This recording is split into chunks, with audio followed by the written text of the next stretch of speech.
Mais je ne vais pas le faire, parce que ça nous emmènerait à faire un voyage dans les méditations cartésiennes, et ça ferait perdre quand même pas mal de temps. Alors j'ai des choses que je tiens essentiellement à pouvoir vous transmettre et vous dire. Mais par contre, je vais reprendre quelque chose de la méthode de Descartes. Comment est-ce qu'il s'y prend Descartes pour essayer d'explorer un morceau de cire? Quelle est la nature même du morceau de cire? Quelle est la matière même qui est constitutive de ce morceau de cire? Eh bien, Descartes fait varier tous les éléments possibles du morceau de cire. Il fait varier la chaleur, il fait varier la forme, il fait varier la couleur. Et petit à petit, il arrive à dire, vous savez, le morceau de cire, ça n'est ni dans cette forme, ni dans cette forme à telle chaleur, ni dans cette couleur, etc. C'est quelque chose qui traverse toutes ces dimensions-là et qui a quelque chose de beaucoup plus fondamental et essentiel et qui caractérise le morceau de cire qu'on ne peut pas donc résumer, réduire à l'une seule de ces caractéristiques parce qu'il se présente précisément comme une matière. Alors je prononce le mot parce qu'il est tout à fait essentiel et important pour moi, comme une matière malléable, comme une matière plastique. Alors je vais reprendre cette méthode. C'est pas très facile, je viens de vous le dire, de partir sur les objets humains, mais par contre c'est un peu plus facile sur un plan pédagogique.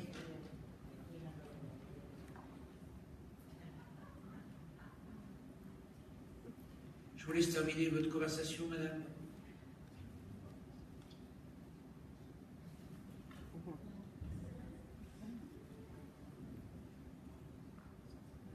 C'est un peu plus facile si on essaye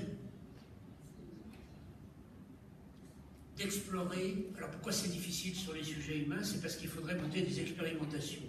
Et c'est toujours extrêmement compliqué de monter des expérimentations avec les êtres humains. Et par contre, on peut faire ça de manière expérimentale avec un objet particulier qui n'est pas un objet humain, qui est un objet inanimé, et qui est un objet qui présente un très grand nombre des caractéristiques des objets humains et de ce qui est nécessaire, en quelque sorte indispensable, pour qu'un objet représente en quelque sorte un objet spécifique pour la représentation et pour la symbolisation. Alors, bon, des objets qui sont suffisamment malléables pour être transformables et donc aider le travail de symbolisation, il y en a des tas. Il y en a un que vous connaissez tous, c'est l'air. Mais l'air, c'est pas très facile à explorer. Il faut le colorer, il faut l'enfumer, il faut faire des tas de choses pour arriver à le repérer, parce que précisément, une des particularités de l'air, c'est qu'il est insaisissable, invisible et difficile. Il y a l'eau aussi. L'eau est aussi un objet plastique, malléable. Vous le changez de contenant, il change de forme, il coule, enfin il a des tas de propriétés qui seraient tout à fait utilisables.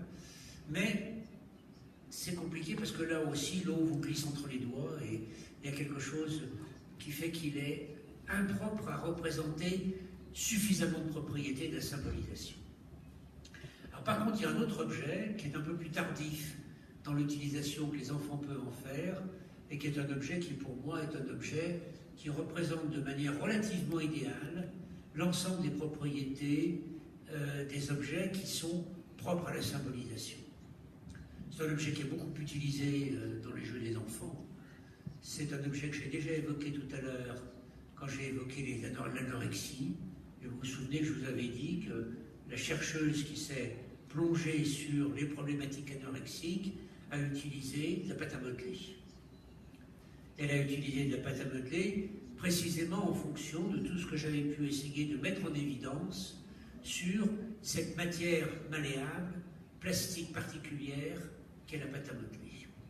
Alors ce que je vous propose, c'est qu'on se livre à une petite expérience tous ensemble. Vous allez imaginer que vous avez de la pâte à modeler près de vous, dans vos mains, et on va essayer de faire notre petite écarte avec la pâte à modeler, et faire avec la pâte à modeler comme Descartes a fait avec le morceau de cire. Donc vous prenez votre morceau de pâte à modeler et on va l'explorer, on va l'analyser et on va essayer de voir quelles sont les propriétés de cet objet grâce auquel on peut à peu près représenter tout ce qu'on veut. Quand vous avez un morceau de pâte à modeler, ben vous pouvez faire un ballon, vous pouvez faire un serpent, avec le même morceau de pâte à modeler, vous pouvez faire une voiture, vous pouvez faire un avion, vous pouvez faire une petite construction, une petite maison. Enfin bref, c'est un objet, et avec le même objet, qui va vous permettre de représenter toutes les choses. Alors vous vous souvenez quand même de ce que j'ai beaucoup souligné, à savoir que nous avons besoin que nos états intérieurs, nous puissions les matérialiser en quelque sorte, les transférer dans des objets, et que nous avons besoin pour ça d'objets qui épousent en quelque sorte la forme que notre monde intérieur veut bien leur donner. Je peux peut-être représenter la colère avec la pâte à modeler. Je peux peut-être aussi représenter la tristesse. Je peux faire une pâte à modeler triste, si je suis suffisamment bon dans l'utilisation de la pâte à modeler. Je peux faire en tout cas toutes les formes.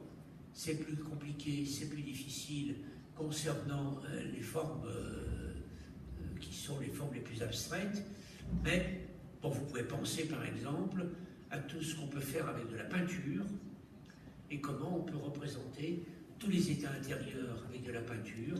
C'est ce qu'ont fait les expressionnistes, c'est ce qu'ont fait les impressionnistes. Et on peut dire que la peinture, c'est une forme de pâte à modeler particulière. C'est une forme de pâte à modeler qui a la propriété, effectivement, de pouvoir se projeter sur un dessin, de pouvoir se projeter sur une surface plane. Alors donc, on va prendre notre morceau de pâte à modeler et on va d'abord s'en saisir. Première propriété, si j'essaye de prendre de l'eau, l'eau va me glisser entre les doigts. Si j'essaye de prendre de l'air, l'air va me glisser entre les doigts. La pâte à modeler, non. Si j'essaye de prendre la pâte à modeler, elle va me rester dans la main. La pâte à modeler est saisissable. Elle est atteignable. L'eau n'est pas atteignable. Le drame de Narcisse, vous vous souvenez de l'histoire